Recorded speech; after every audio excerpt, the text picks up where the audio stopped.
Unleash our contestants! Our upcoming event will surely put the adaptability of our contestants to the test. They're on it?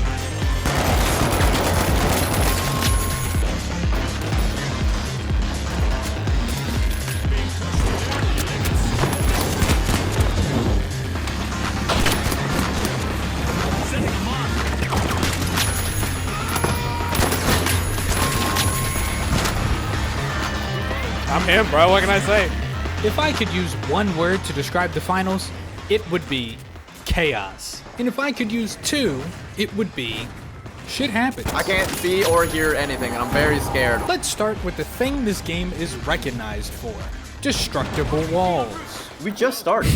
In Battlefield, you could take down entire buildings, and that was cool. But here, you could take down entire buildings piece by piece. Floors, walls, windows, and ceilings can be destroyed for quick entrances and escapes. And actual physics apply to what's left over, letting pieces fall to create new terrain to navigate through, making sure fights are constantly changing and leaving structures so shattered, so random, and so beautiful that even Picasso would shed a tear. The world is my canvas, and this sledgehammer is my paintbrush. Now, I could explain how giving full destructive capabilities to the players aids in creating unique engagements in each and every game, allowing both attackers and defenders to constantly create, destroy, and recreate the environment they're fighting in, like a first-person episode of Destroy, Build, Destroy. All our food keeps blowing up! Or I could explain how making every single piece of terrain destructible subconsciously makes the game more fast-paced, since you're allowed to break the traditional rules of cover, and you play around the fact that people could come from anywhere and everywhere at any given time. But I don't need to. All that really matters is that blowing up anything you want is really cool. But I don't want to slam through walls. I want to use doors and windows like a normal person. Well, fret not, imaginary person that doesn't exist and would never say something so preposterous. There are 3 classes in this game, each with simple and defined roles. Light classes are very good at being rats. They have multiple ways in and out of fights, and rock weapons and abilities that either burst or annoy their targets.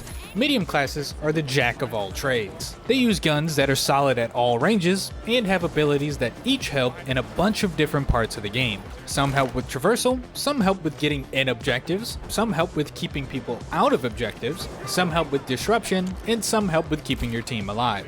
Heavy classes are very good at getting to where they need to go, when they want to. 50 meters. Welcome to the They can run through walls, RPG walls, C4 walls, grenade launcher walls, fuck walls in general, really. They also rock the best close range options, the best protection, and the highest health of the 3 classes.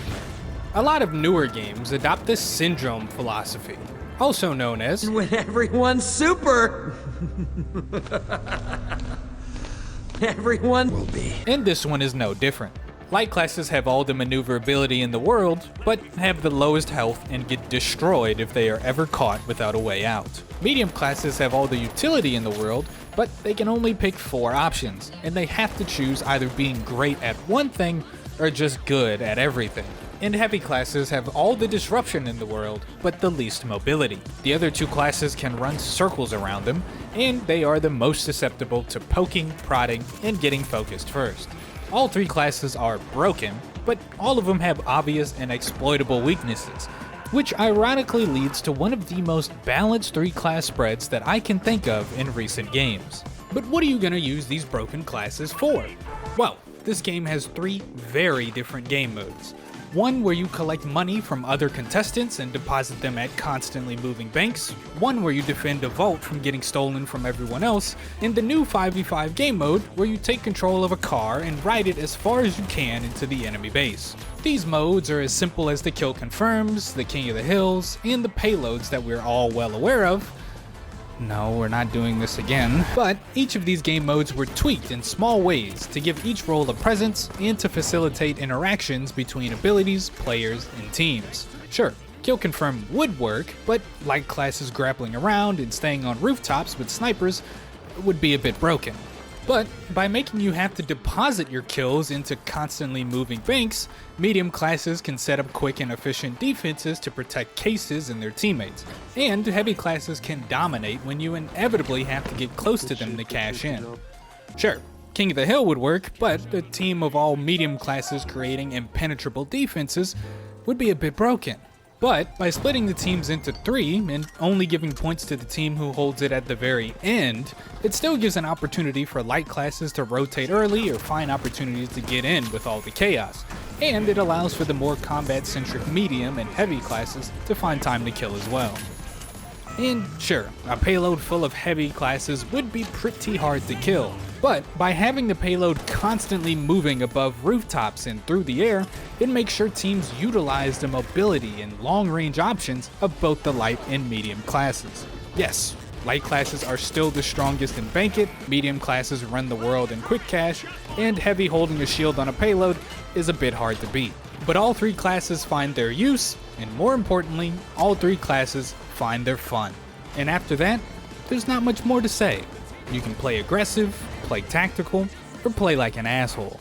Anything and everything goes in the finals.